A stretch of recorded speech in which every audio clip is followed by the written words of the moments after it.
busy na naman si Inday. Alam nyo guys, masakit yung pa. Nahirapan ako tumindig ng matagal. Kaya dito ako naghihimay ng gulay. Ayan, ito gal. Lulutuin namin para sa hapunan. As usual, talbos kamuti. Ano ba eh? Ang mga hihimayin ko, ayan. Sibol na naman. Pero unahin kung linisin ito, talbos kamuti. Shout out sa kumakain ng talbos kamuti at sa hindi kumakain. Bang mahirap lang ito guys. Pero paborito ng mga amo ko to. Kasi mura daw siya. Maganda din naman sa ating ano.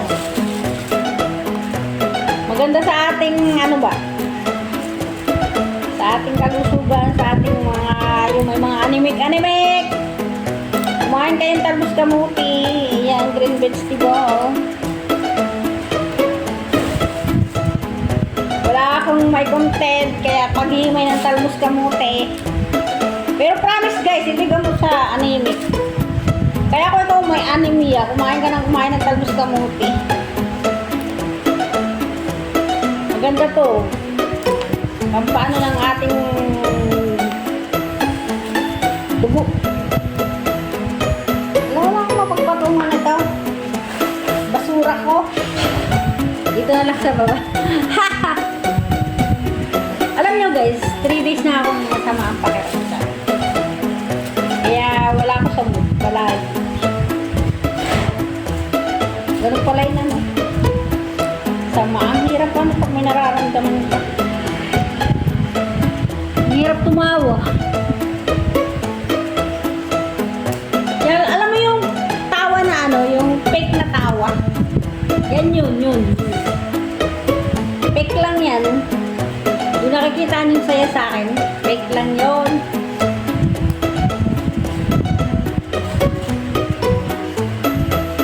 Huwag na kayo magtaka kung ba't naka-sleeveless ako. Kasi sobrang init dito sa Taiwan.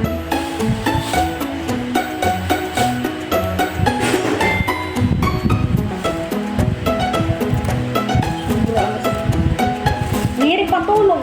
Ay, isa na rin yun siya nakakapagpasama ng pakiramdam ko. Tapos yung pa ako.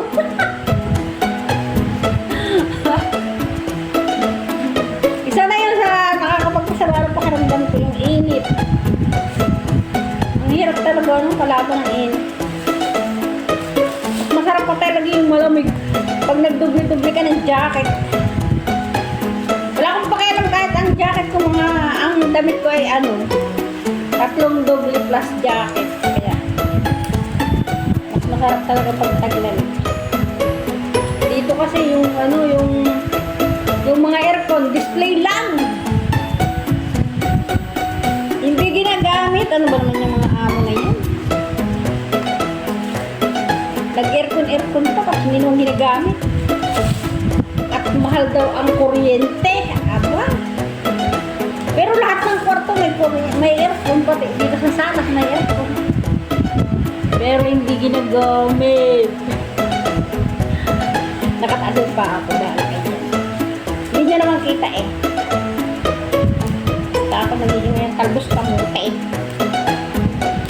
Eto para mamayang hapon. Kasi may mga bisita kami, yung mga anak ng alaga ko paggabi, dito nakain. Eh, mamaya, ngayon tanghalian, kami lang may iba yung mga kumakain dito. Kaya gagawa namin yung iba yung gusto namin. Kung anong ulang gusto namin.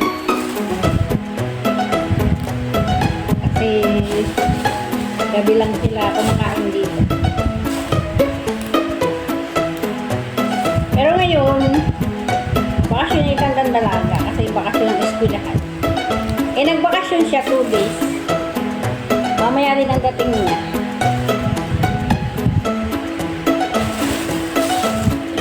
Mabilisan lang yung pag-iimay.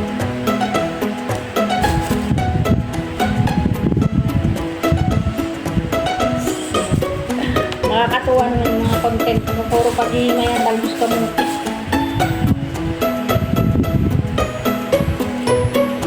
Basta, huwag kayong mahihiya kung ako lang may talbos kamuti ko.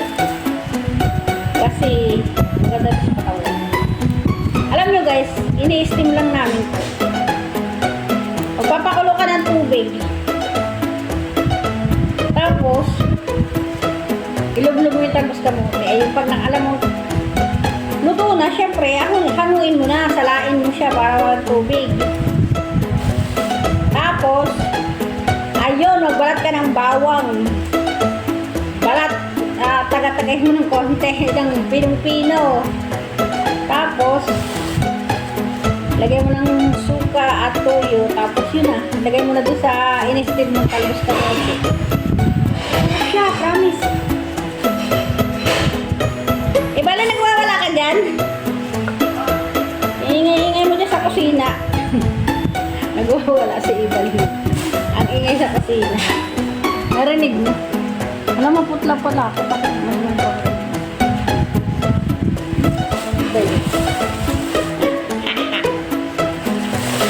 Matatapos na guys. So, ayan, sana may natutunan kayo kung paano magluto ng talbos kamote na masarap. Yun lang guys. Hindi mo na kailangang igisa ang talbos kamote.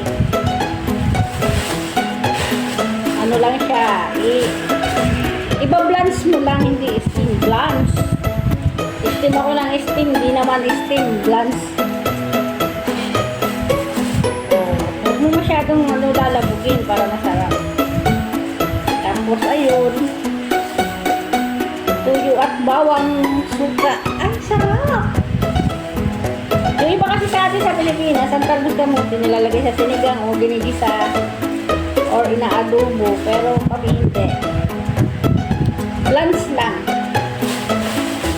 Pinakamabilis na pagluluto, iba-blanch mo lang. Nunid na maglagay-lagay ng mga magic-magic, sarap na yan. Kasi tuyo suka lang. Mabilis ako, matatapos na ako.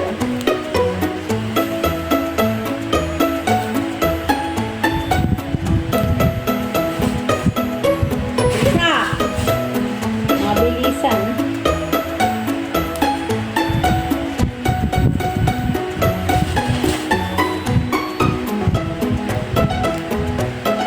Dilaw-dilaw na, siyempre, hindi na natin pwede isama yung mga dilaw-dilaw. Ilang araw na to. Binili ni, nung Sabado pa. Pero okay lang, maganda pa naman.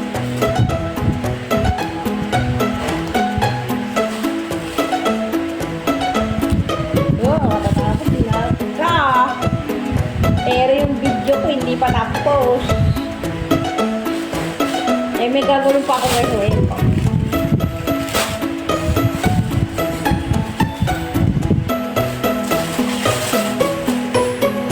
Sayang kasi pag hindi natin lahat yung dahon.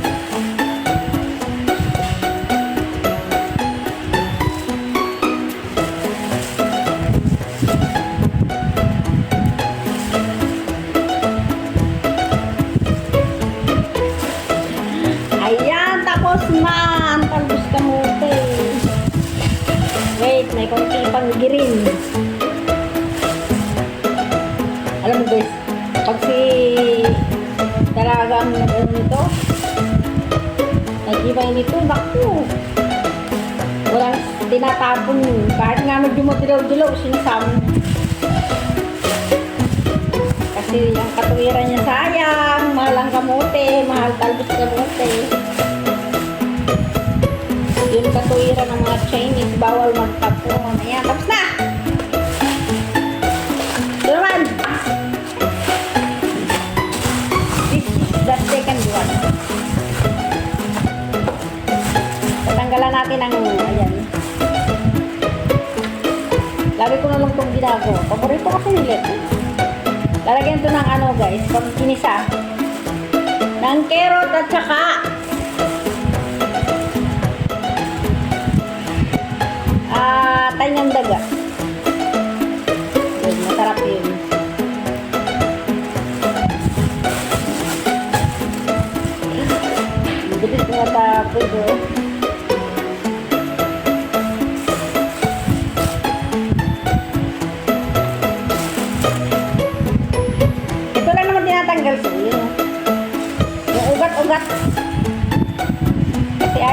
kumain ng may ugat-ugat. Sa atin din naman sa Pilipinas, di ba? Tinatanggal natin yung ugat-ugat pag nagluluto tayo. Pero yung iba, mga Indonesia, sabi nila hindi na daw kailangan. Iwasan lang daw, pwede na. Bakit kasi tingnan ano? Pag niluto mo tapos may ugat-ugat pa, parang feeling mo ano, maduming tingnan.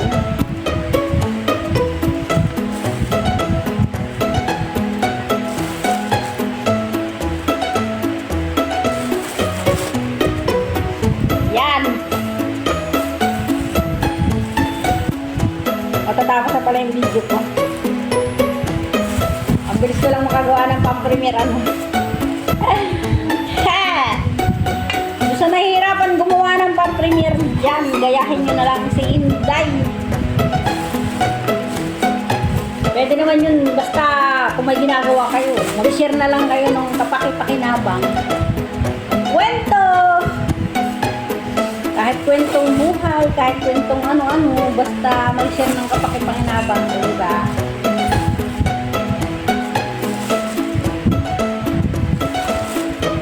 Madaldal lang ako dito sa social media. Sa totoo ba, hindi naman ako madaldal. Oh, matatapos na guys. Maraming salamat sa lahat ng nanood. Dahil tapos na yung video ko, hindi pa ako tapos maghimay. May 1 minute na lang na nalalabi para matapos ko to. Pero hindi kaya ng ano.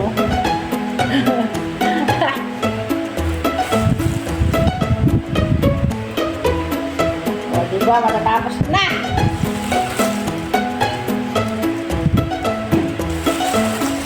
Thank you for watching! Wala ka pagkain lang ni mama. Ibalin tayo na naman agad-agad.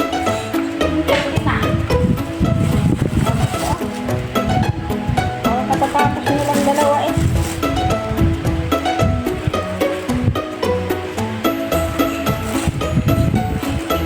Bye everyone! Tapos na si Inday. Inaiwala na kasi dito dali. Patayin yung aking video dali. Bye everyone! Bye bye!